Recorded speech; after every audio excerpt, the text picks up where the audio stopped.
Hello, everybody. It's my pleasure now to invite on the stage Scott Cohen, who is from the UK, from London. This is where he's based. But actually, he just flew from New York yesterday, and as far as I know, he was in Rio before, and tomorrow he's going to Slash to Helsinki, and then he's going to New York back again. So probably this is the life what of successful tech entrepreneurs look at this moment. Yeah. Oh, it's a very old picture of me, but I'm still bald. But you look almost the same. I think at least I could recognize you in this. I don't know. Somebody took that off the internet, but it's me. Yeah. So Scott today it will be his confession of being him as cyborg, or maybe empowering the whole generations of cyborgs. And sometimes when I think of it, and this was also when we were discussing with Scott today's topic, I referred what Pedro Vasco told me. He said that, and he also said this during today's speech, that artificial intelligence, we could perceive it as extension of our brain. So it's very positive if to look from that perspective. The same as different gadgets can help us to extend our senses. And when people ask me, what's the purpose, what's the meaning, why we should know, for example, where is the nose? I think that I answer that we don't know yet what kind of meaning we can make about this, because we have never tried.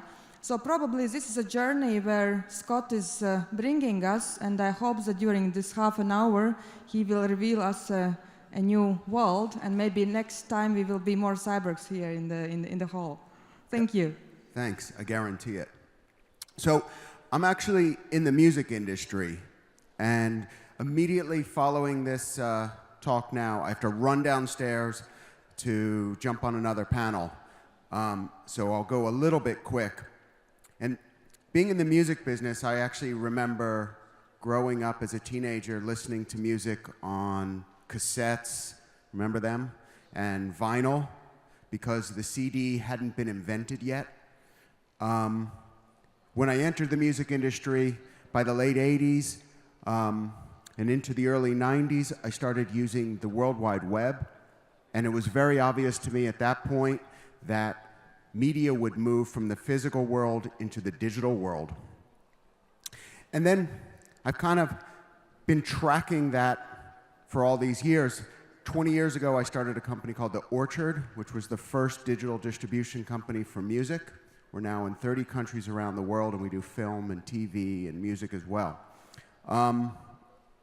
And I was looking at how technology was changing, how we were moving from computers to laptops, to mobile devices, to wearables. Like, who wears a wearable device? Oh, not that many of you. How do you know how many steps you take every day? You just count it out, 1, 2, 3. I can tell every day how many steps I take. Get with the program, folks. It's a digital world. But then where do you go after wearables? Implantables.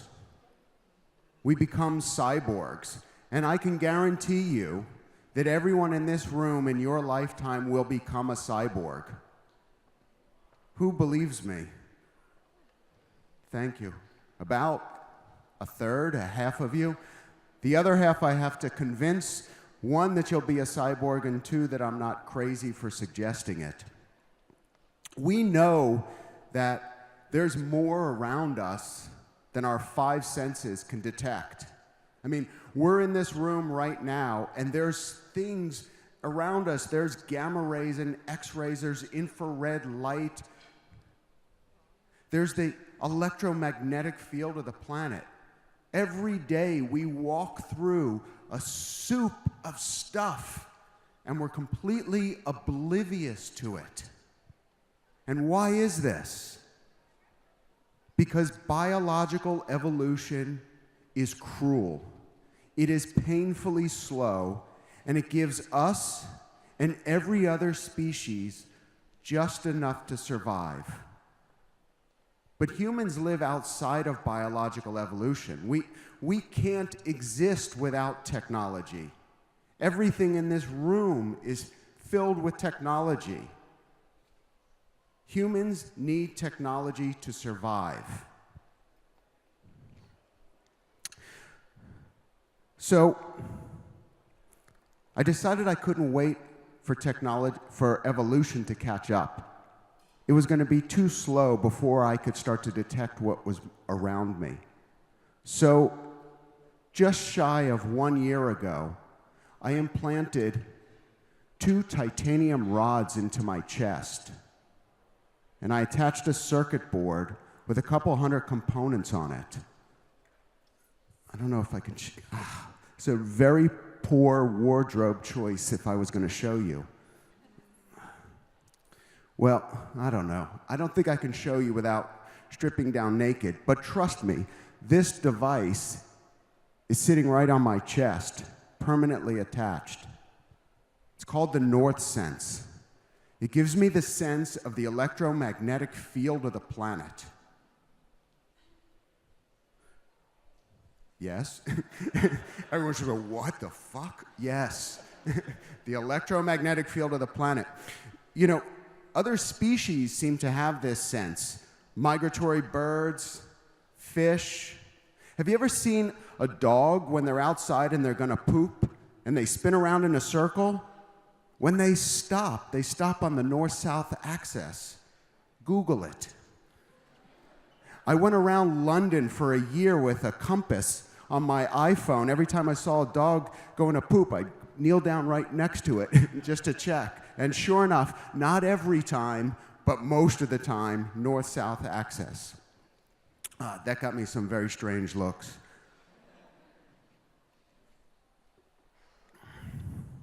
So now, depending upon how I'm oriented, I feel a vibration in my chest, which lets me know where north is. And if you know where north is, you know where south is. And you know north and south, you know east and west, and you can put the entire map into your brain.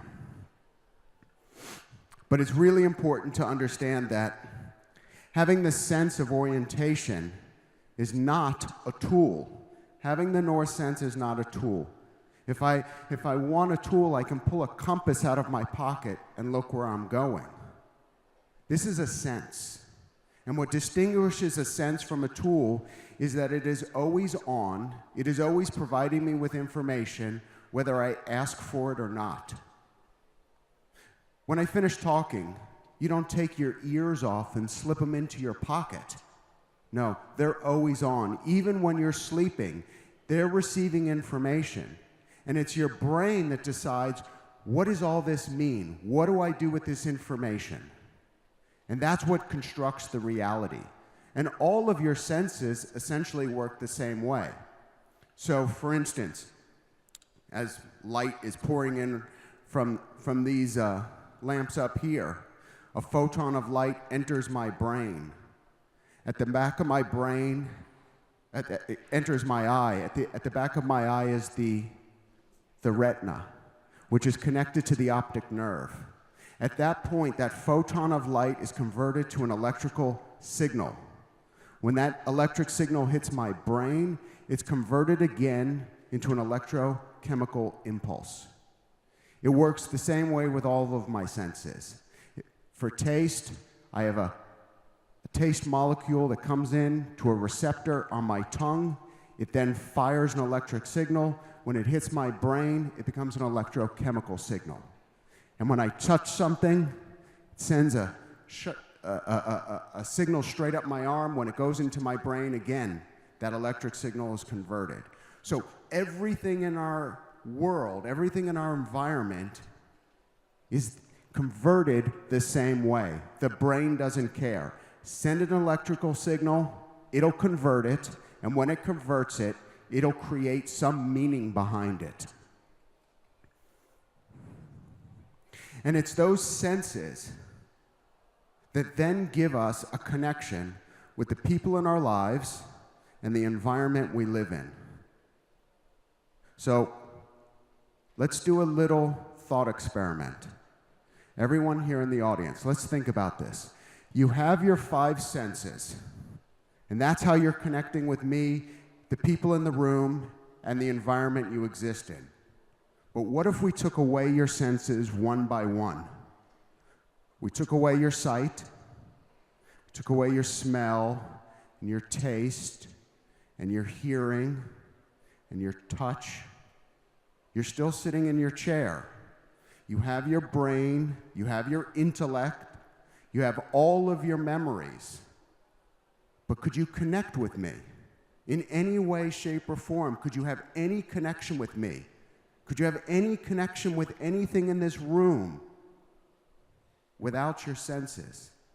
So what if we started to add them back in, just one at a time? Maybe we give you your smell and your hearing. Could you begin to have a connection with me? Just hearing me, just smelling the room, you begin to start to have a connection. And then one by one, we keep adding them back. Your taste and your sight and your touch. And every time we add a new sense, your connection to the people and your environment becomes deeper. So if we don't stop at 5 and we add a 6th sense, what does that mean? It means that we have an even deeper connection. The more senses we have, the deeper the connections we have in our life.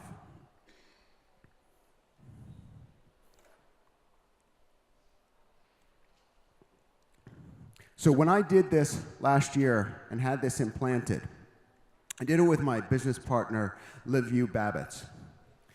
And to prove that we weren't completely crazy, we thought, all right, we're going to have to get some other people to do this as well. First of all, is anyone here willing to do it with me? A couple. We thought if we could just get 10 or 12 people to go and get a couple of titanium rods inserted into their chest, that we would call this a success. 10 people. Then we're not fucking completely crazy, we're just a little crazy. So when we launched back in February, which is less than a year ago, we didn't get the first 10 or 12 people. We got the first 200 people. 200 people did this right away. And these were not crazy people. I mean, we might be crazy, but they're not crazy. I mean, we thought, okay, who would do this? Maybe people into body modification, you know, with lots of tattoos, particularly on the face, and, you know, doing extreme piercing. But it wasn't that at all. The people that did this were doctors. We had 2 lawyers, university professors. We had a human rights activist from Manchester, and we even had an astronaut. These are people that are saying, look, I want to know more. I want to experience more than I can with my 5 senses. And I'm willing to take a chance on something that's new and early. I mean, when I started working on the World Wide Web, this was new technology. Nobody was doing that. You know, when I first started being in the music industry, we were able to kind of use the technology to deliver things. We were the guinea pig of industries. So when I started telling people in the 90s that they would start listening to music on their phones, when most people didn't have a mobile phone, they were still kind of picking them up and dialing. This was a crazy idea. Who would do that? But we were not so close, not so far away in Finland in the late 90s, working with Nokia and Sonera to deliver the first downloads over a mobile network. So the people that were willing to do things in those early days to get the first iPhone or their first email account, these are the kinds of people that want to start to explore the world around us. While we're spending so much time going out into outer space to explore there, or down to the quantum level and exploring atoms, there's so much just right here in this room that hasn't been explored. And so where does it go? Where do you take this kind of technology? What's next with it? So think about it. Our senses create whole industries. So from the music industry, if we didn't have hearing, no one would make music. There would be no headphones, no stereos, no radio. None of that would exist if people couldn't hear.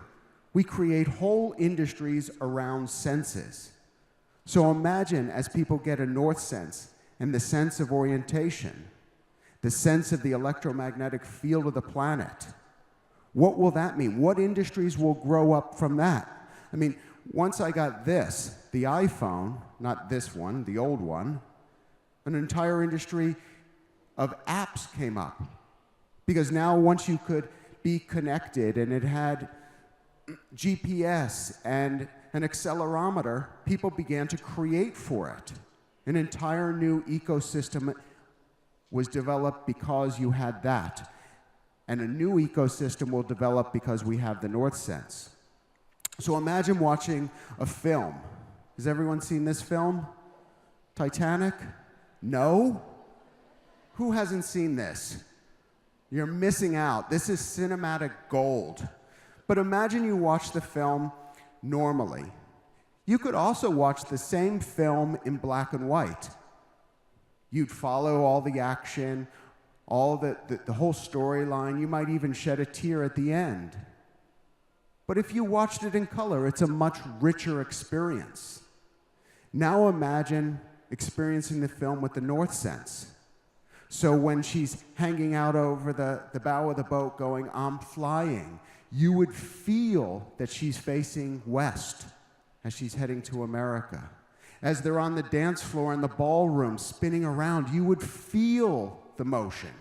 You wouldn't just watch it with your eyes, you would sense their orientation. And it can be even more practical. If I want to get from my hotel to here, how would I walk here? Is it time that we're going to end Generation Screen? Is this the future of the world, that we're all going to walk around staring at our phones all fucking day long? I don't think so. Imagine I'm receiving signals directly to my body so that my eyes and my ears are head up and I'm experiencing life in front of me, but I'm getting signals that say, turn left, go right. Oops, you went too far, turn around. A whole new language coming to my body without affecting the existing senses. Because one of the problems that we're dealing with AR and AI is they're trying to tap into our existing senses. But I'm sorry, if you put something in front of my eyes, it distorts my vision. It doesn't help me. You can't keep going, you can't see more. You can just clutter it. I can't hear more. The eardrum can only take so much noise, but I can hack into it through the electrical signals in my body, because the brain can handle more, just not these senses. Are you still with me? Yeah. Okay. Because I'm going fast because I have to get downstairs for my other panel. So, I want to leave you with some questions. Because why are we spending so much time and so much effort and so much money to make our phones smarter, to make our homes smarter, to make a fucking drone smarter? Why aren't we spending the same amount of time and money and effort to make humans smarter, to make us better? Why are we spending so much effort in medical technology to bring everyone just to a baseline? My father had a heart attack, so they send him into surgery and they patch him up and do all that to give him a heart good enough for an 80-year-old man. With all that technology, why don't you give him the heart of a lion? Why don't you make him stronger? Why are we just allowing all of the effort and technology to be outsourced to machines instead of focusing on making humans better? So thank you very much.